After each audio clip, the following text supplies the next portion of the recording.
Bonjour, on va faire une vidéo sur les intégrales généralisées, un petit résumé. Je commence par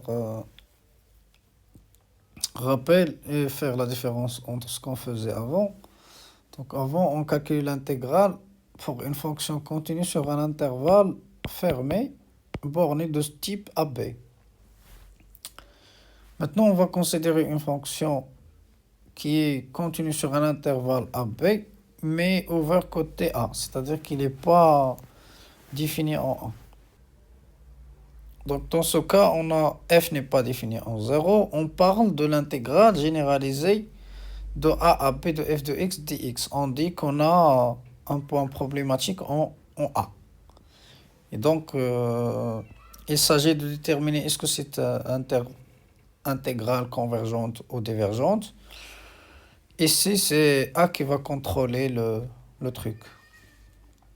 Alors, si la limite quand t tend vers A+, de l'intégrale de t à b de f de x dx existe et finie, on dit que l'intégrale de a à b f de x dx converge et que sa valeur vaut cette limite, c'est-à-dire limite quand t tend vers A+, de l'intégrale de t à b de f de x dx est égale à l'intégrale de a à b f de x dx.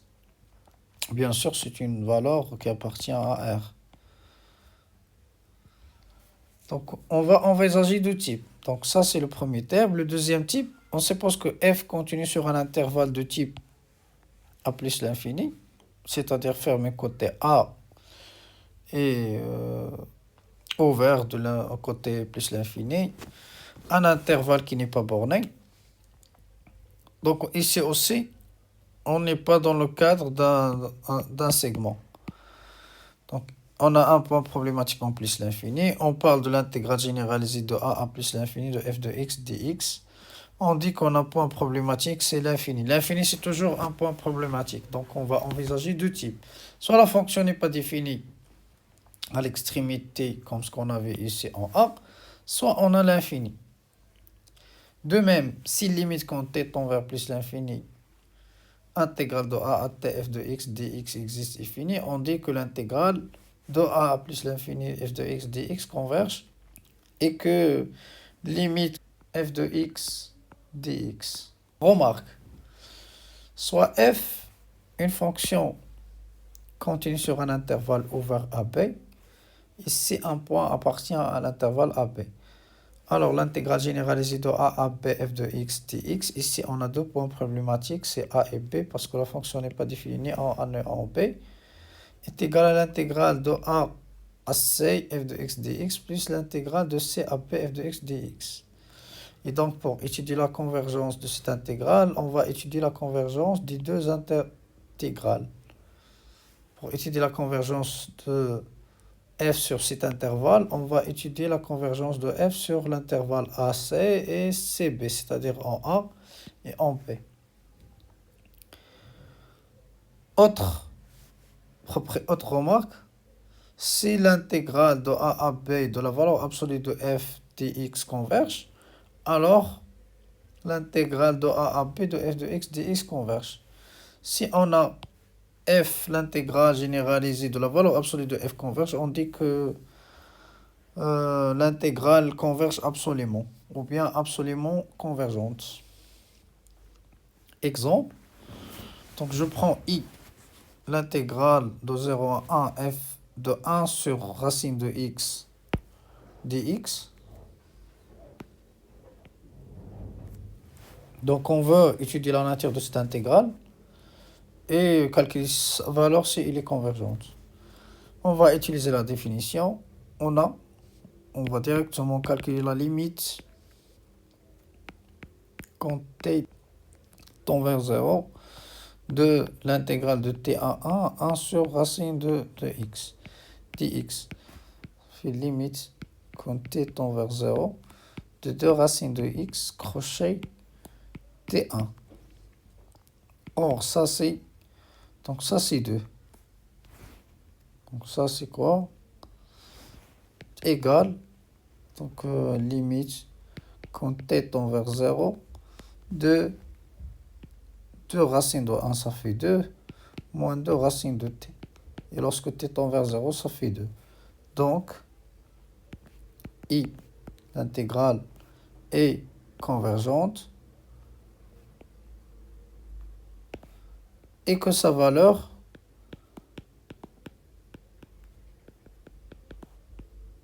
égale à 2. Donc pour G de même, on va utiliser la définition. Donc pour G, on a... Donc point problématique pour G, ici la fonction est bien définie en 0. Donc point problématique, c'est plus l'infini. Voilà. Donc on va dire limite quand t tend vers plus l'infini de l'intégrale de 0 à t exponentielle moins x dx. Ça c'est l'intégrale, ça c'est la limite quand t tend vers plus l'infini de une primitive de exponentielle moins x, ça fait moins exponentielle x. Crochet 0t. Donc ça c'est quoi? Ça c'est donc ça c'est limite quand t tend vers plus l'infini de moins exponentielle moins t plus 1. Et ça tend vers 0, donc ça tend vers 1. D'où G est convergente.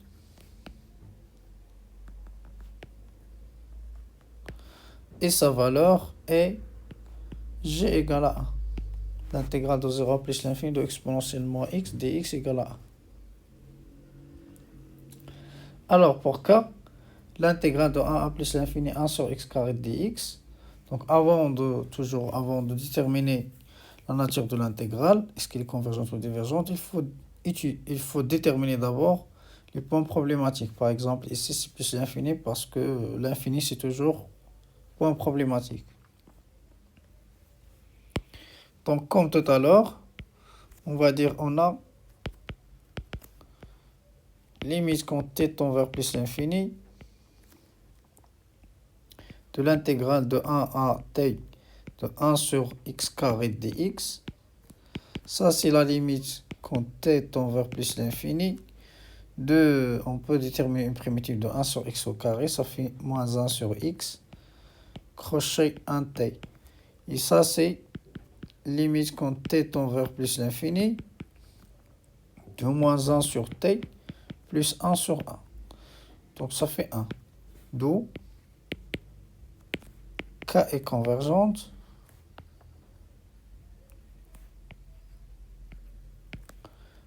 et sa valeur est égale à 1. Donc plus tard, on va utiliser d'autres critères pour montrer que l'intégrale est convergente, ce qu'on appelle critère de Riemann.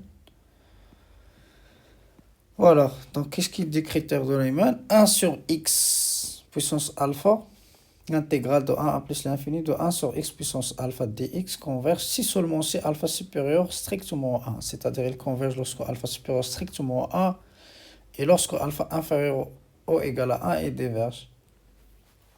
Ça entre 1 et plus l'infini. Entre 0 et 1, l'intégrale de 0 à 1 de 1 sur x puissance alpha dx converge si alpha inférieur strictement à 1. Et diverge si alpha supérieur ou égal à 1. Donc voilà, donc c'est des cas particuliers. Si on a une fonction de ce type, directement on va raisonner sur alpha. Donc par exemple pour i, et est égal à l'intégrale de 1 à plus l'infini, on peut écrire racine de x, x puissance 1 sur 2.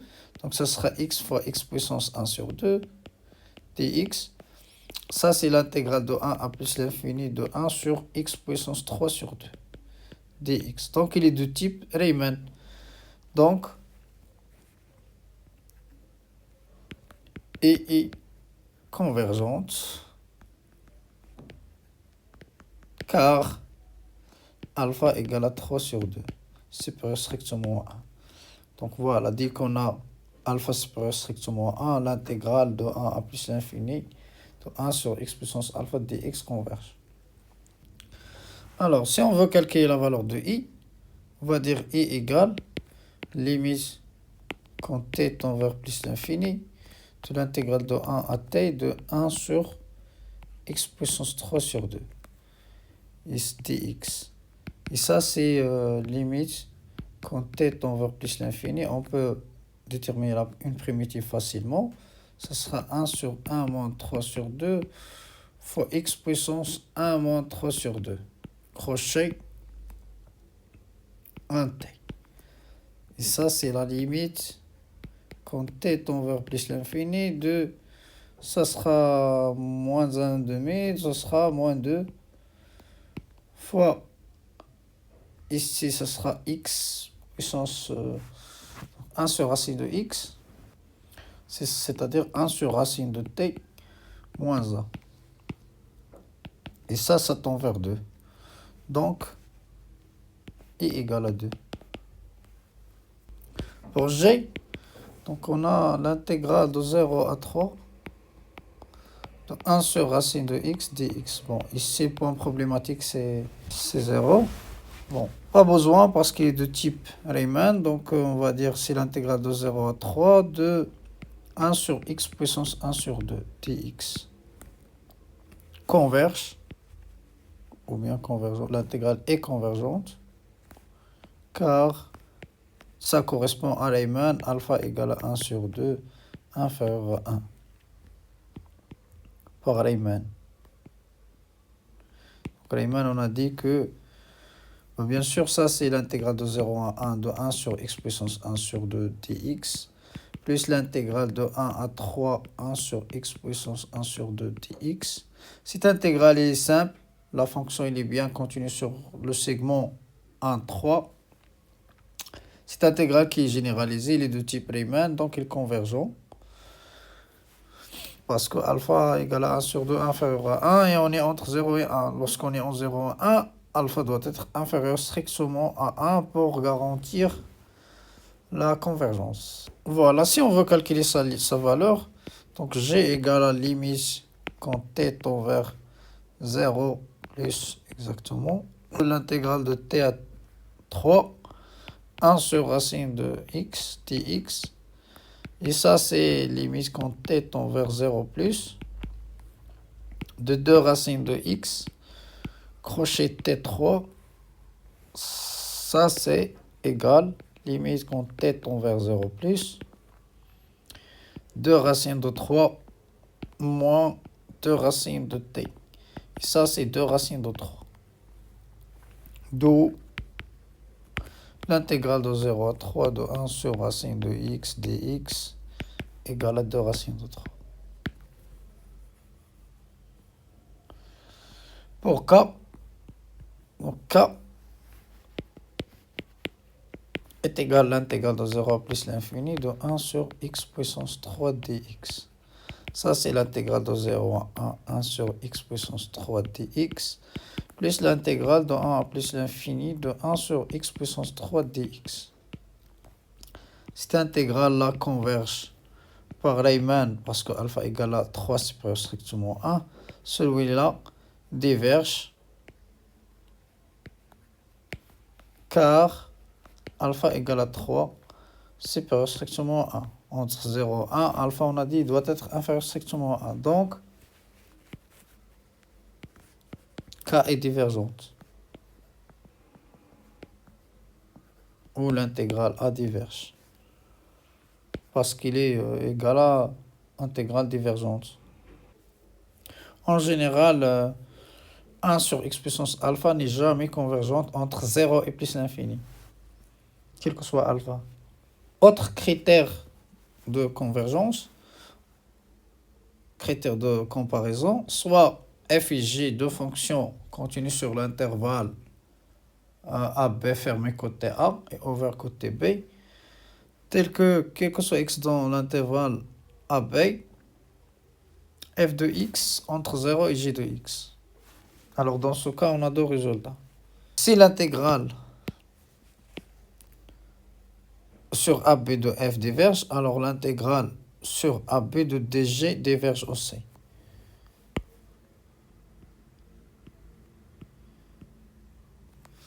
Si l'intégrale sur AB de g converge, l'intégrale sur AB de f converge.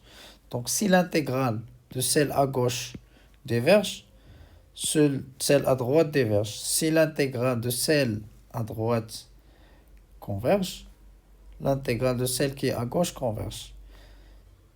Voilà. Si par exemple l'intégrale de celle qui est à droite diverge, on ne peut rien dire sur celle de f. Voilà. Ou bien si l'intégrale sur a b de f converge, on ne peut rien dire sur g. Bon, exemple. Par exemple, i, l'intégrale de 1 à plus l'infini de 1 sur x carré plus 1. Bon, d'habitude, pour BTS, on vous donne de montrer, par exemple, que montrer quelque chose inférieur à quelque chose. Par exemple, ici, on va vous dire, montrer que on va ajouter des questions préliminaires. Montrer que, quel que soit x, appartient à 1 plus l'infini, 1 sur x carré plus 1 supérieur à 0, inférieur à 1 sur x carré. Déduire la nature de i.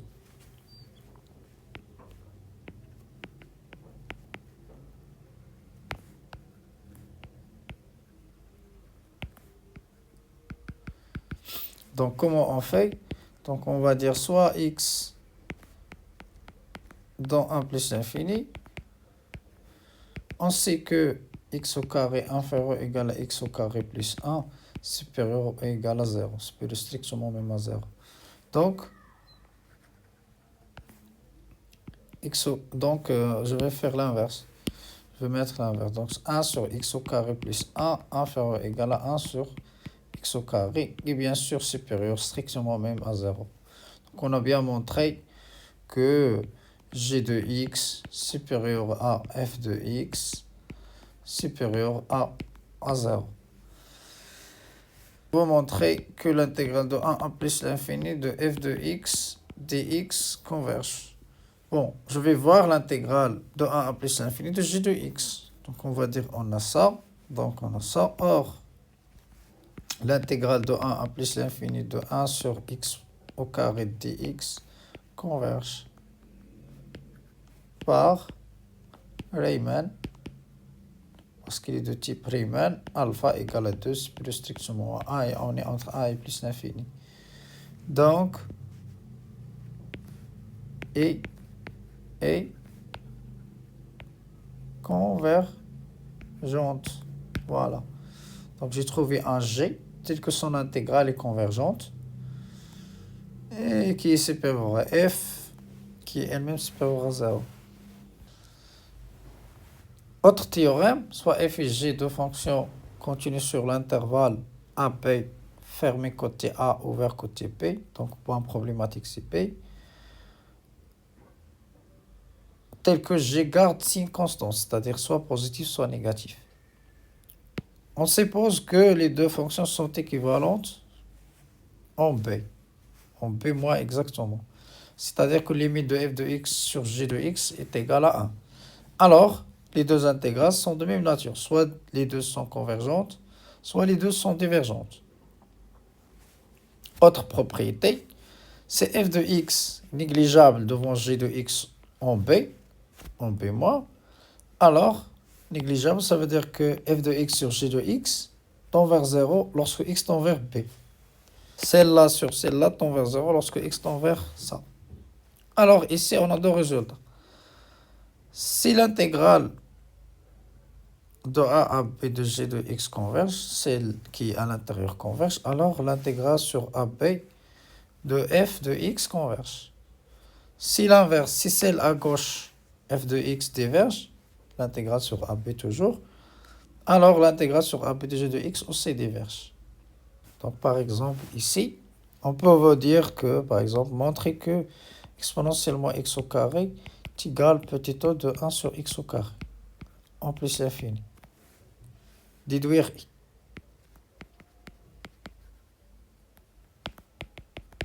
Donc qu'est-ce que je vais faire pour la première question? On a limite quand x tend vers plus l'infini de exponentiellement x au carré sur 1 sur x au carré. Donc f sur j. Celle-là sur celle-là. Je dois trouver 0. Est égal limite quand x tend vers plus l'infini. Si je développe, ça fait x carré sur exponentielle x au carré. Et ça fait 0. Donc,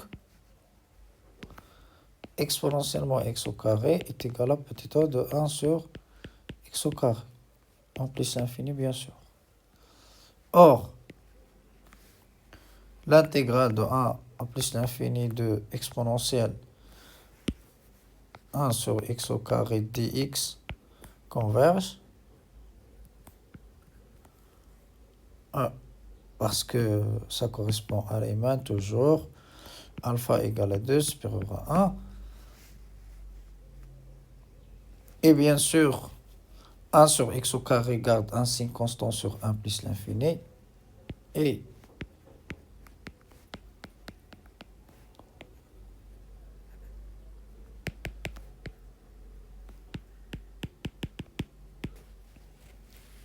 donc, l'intégrale de 1 en plus l'infini de exponentielle moins x au carré dx converge. Or, l'intégrale de 0 en plus l'infini de exponentielle moins x au carré dx est égal à l'intégrale de 0 à 1 de exponentielle moins x au carré dx plus l'intégrale de 1 à plus l'infini de exponentielle moins x au carré dx. Celui-là convergent d'après la question précédente, celui-là aussi convergent car intégrale simple. Intégrale simple. Qu'est-ce que ça veut dire intégrale simple? Ça veut dire que la fonction est continue sur la fonction qui est associée à x exponentielle moins x au carré est bien continue sur le fermé 0, 1. Voilà. Donc, il n'y a pas de point problématique. Ici, il y a point problématique en plus l'infini. On a utilisé la comparaison et on a montré qu'il est convergente. Et donc, cette intégrale est convergente. D'où l'intégrale de 0 plus l'infini de exponentielle moins x au carré dx est convergente.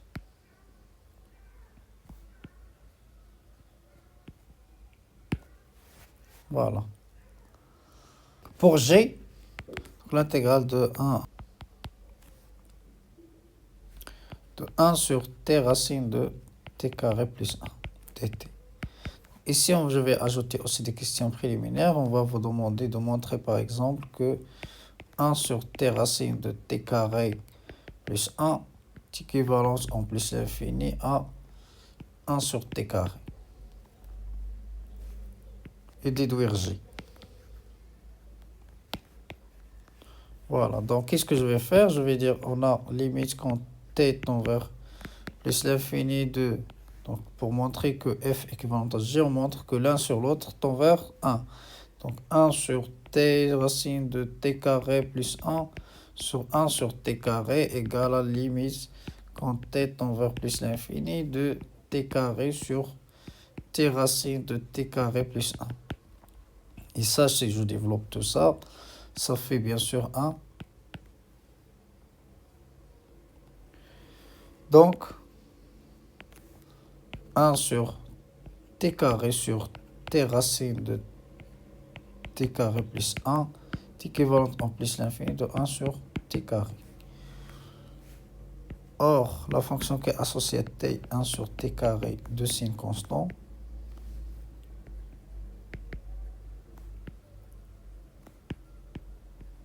et l'intégrale de 1 en plus l'infini de 1 sur t carré dt convergent, d'où g converge. Car il a de même nature que l'intégrale de 1 en plus l'infini de 1 sur t carré dt.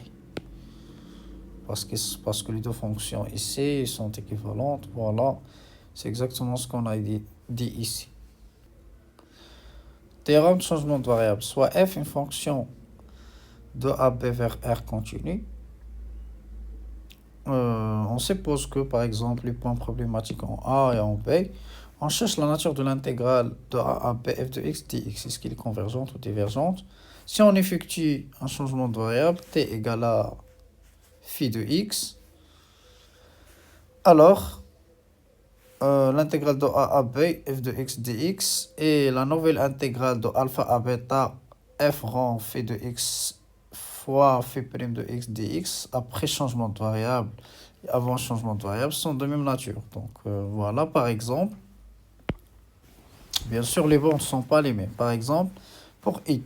Donc pour i, je vais effectuer changement de variable. Je vais poser en pause u égale à x moins 1. Donc i devient quoi? L'intégrale de 0. Donc u, il va varier entre 0 et 1. 1 sur u carré de u. Diverge. Pareillement. Car alpha égale à 2 supérieur section moins 1. Et nous, on est entre 0 et 1. La convergence est garantie du coup alpha inférieur section moins 1.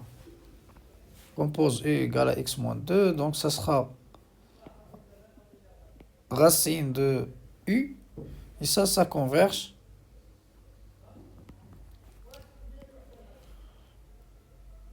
Converge par Riemann. Ça correspond à alpha égale à 1 sur 2 inférieur à 1. Comparaison série intégrale, soit f de l'intervalle a plus l'infini continue positive et décroissante, alors l'intégrale de a plus l'infini f de x dx et la série de termes général fn sont de même nature, soit les deux convergentes, soit les deux divergentes.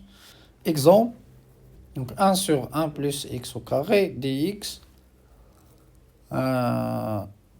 Si je prends f de x égale à 1 sur 1 plus x au carré, on a f continue